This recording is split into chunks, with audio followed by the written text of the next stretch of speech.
అట్లు అధికారం ఇచ్చి యేసుక్రీస్తు వారు వారిని శిష్యులను పంపించేస్తున్నాడు. ఎవరు ఆ శిష్యులు అంటే 2వ వచనంలో ఆ శిష్యులను గురించి తెలియజేస్తున్నాడు.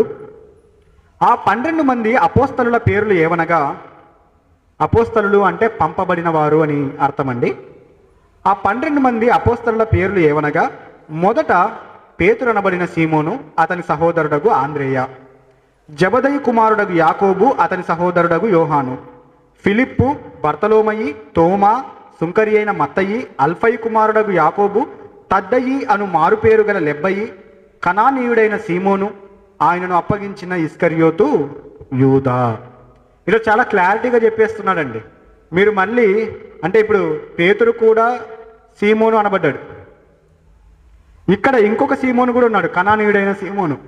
కాబట్టి ఎవరికి కన్ఫ్యూజన్ లేకుండా ఎవరు ఉన్నారనేది చాలా క్లారిటీగా అక్కడ ఆ 12 మంది శిష్యుల పేర్లు, ఆ 12 మంది అపోస్తలుల పేర్లు చెప్పేశాడు.